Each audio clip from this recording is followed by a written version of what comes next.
Assalamualaikum anak-anak. Waalaikumsalam.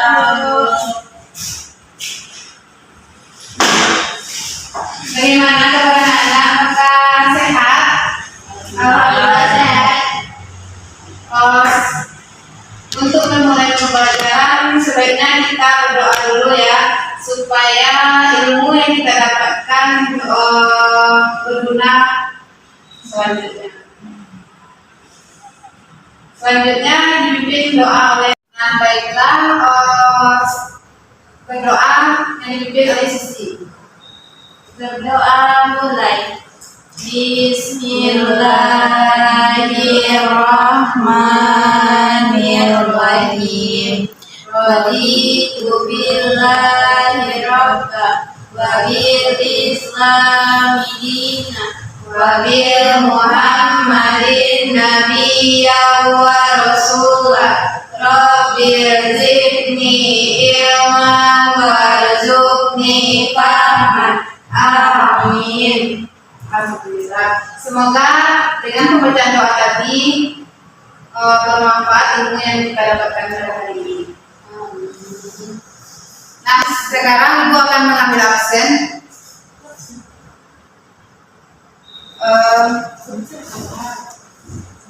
Sisi Adriani, Hadir Bu.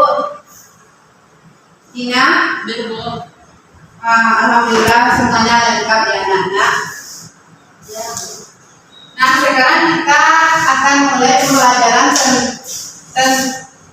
tema 1 tentang organ gerak hewan dan manusia. Subtema 2 manusia dan lingkungan, pembelajaran keempat kelas 5 SD. Nah, sekarang kita masuk kepada faktor-faktor penyebab keragaman flora dan fauna. Nah, di depan sudah ada tagnya. Ibu akan membacakan ya. Indonesia memiliki beragam kekayaan flora dan fauna yang jarang ditemui di tempat lain di dunia. Kesabaran flora dan fauna di Indonesia tidak lepas dari faktor yang menyebabkan keragaman flora dan fauna. Ada berbagai faktor yang menyebabkan Indonesia kaya akan flora dan fauna. Faktor tersebut menjadi dua faktor. Yang pertama faktor abiotik. Faktor abiotik itu faktor tak hidup. Yang kedua faktor biotik, yaitu makhluk hidup. Contoh faktor abiotik adalah iklim, tanah, air, dan ketinggian. Sedangkan contoh faktor biotik adalah manusia, tumbuhan, dan hewan. Apakah anak-anak mengerti?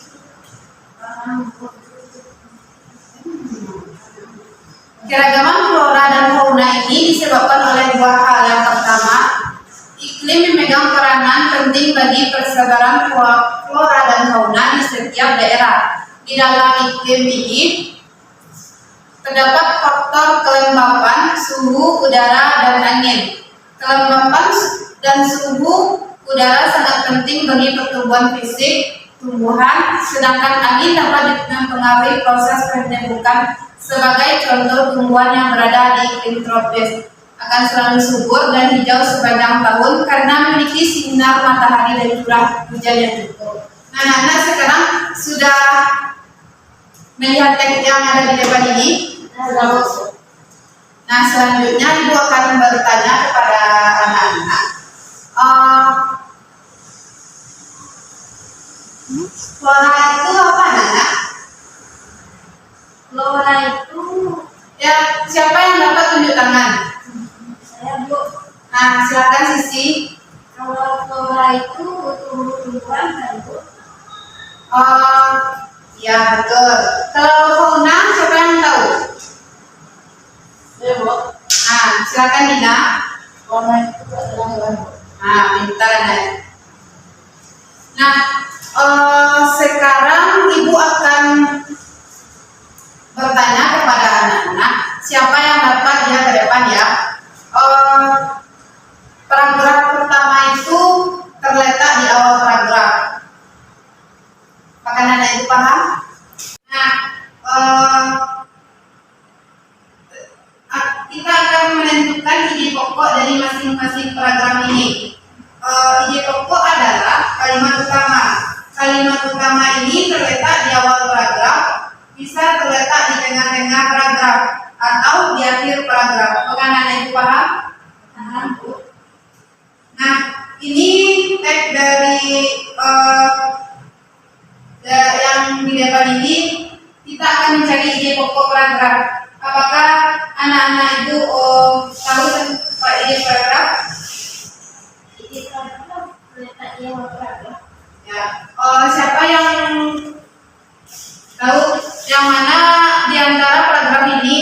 Siapa yang di mana terletak paragraf yang ide pokok paragraf? Saya, Bu. Silakan Sisi.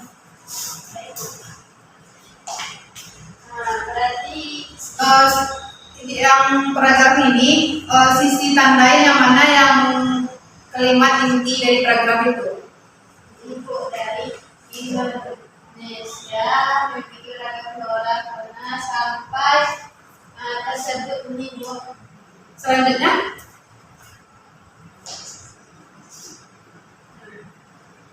bagus Sisi. Terima kasih Sisi. Selanjutnya, anak-anak ibu, siapa yang tahu ide paragraf yang selanjutnya, paragraf yang kedua?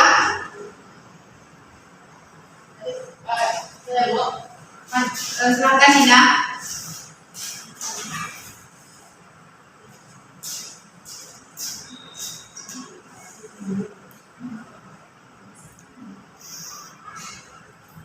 Dari sini sampai sini. Pintar. Terima kasih ya. Selanjutnya kita akan masuk tentang nilai-nilai Pancasila yang ada di kehidupan kita sehari-hari ya anak. Yang ibu telah menuliskan di papan tulis terdapat 5 sila dan nilai-nilai yang ada di sila ini. Yang pertama, sila pertama menggunakan hak pilih dalam pemilu. Setiap kita akan memilih satu hak kita. Yang kedua, sila kedua mempersilahkan teman untuk melaksanakan peribadahan. Kita selesai kita beribadah, kita menyuruh teman kita untuk sholat. Apakah anda paham?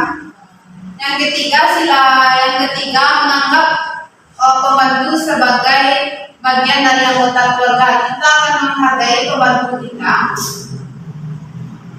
Yang keempat, sila yang keempat mengadili pelanggar hukum sesuai dengan undang-undang. Yang kelima, menjenguk teman yang sakit. Apakah anda itu paham?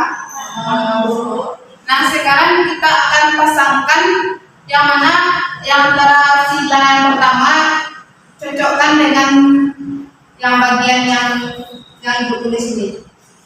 Siapa yang tahu? Siapa yang mau ke depan untuk memasangkan? Nah, silakan Sisi.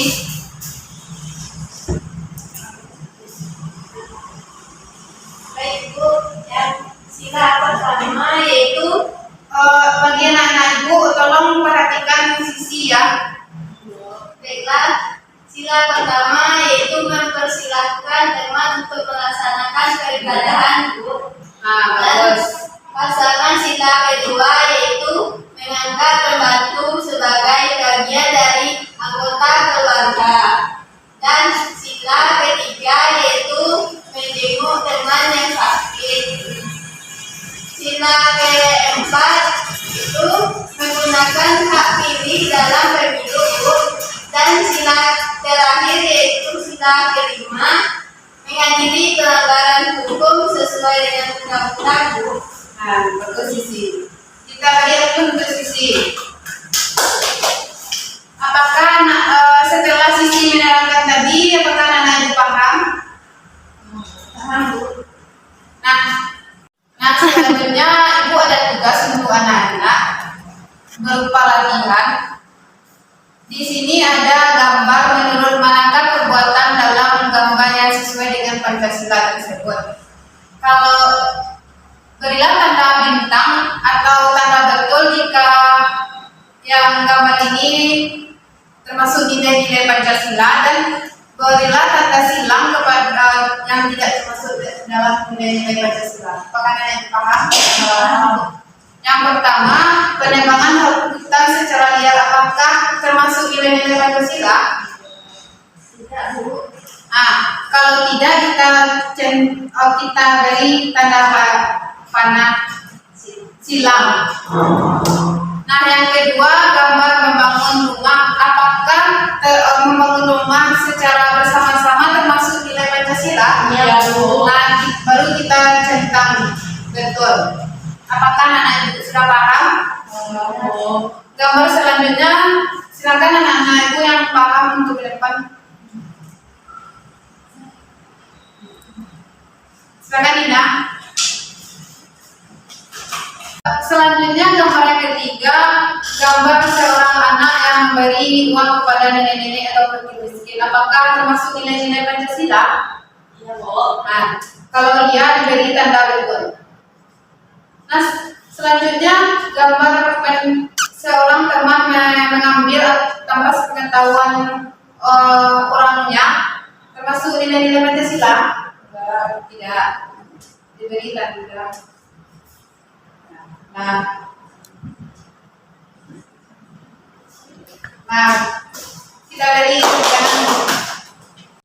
kesimpulan dari pembelajaran kita, segala perbuatan yang kita lakukan haruslah bisa dipertanggungjawabkan baik kepada diri sendiri, keluarga, masyarakat maupun Tuhan Yang Maha Esa.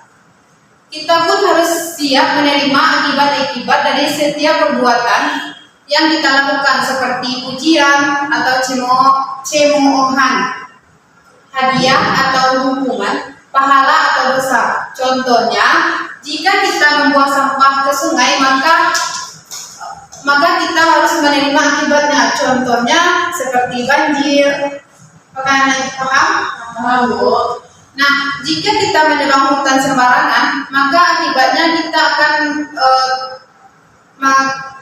terkena longsor. Dengan demikian kita harus menjaga perilaku kita terhadap alam. Jika alam dijaga dengan baik, maka hidup kita pun baik. Nah, jika kita tidak merawatnya, maka hidup kita tidak aman. Apakah Anda itu sudah paham? Paham, Bu. Nah, selanjutnya itulah pembelajaran kita pada siang hari ini. Kita tutup dengan pembacaan doa.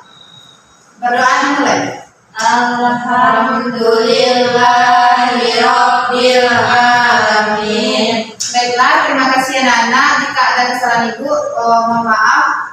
Akhiri dengan Assalamualaikum warahmatullahi wabarakatuh. Waalaikumsalam warahmatullahi wabarakatuh.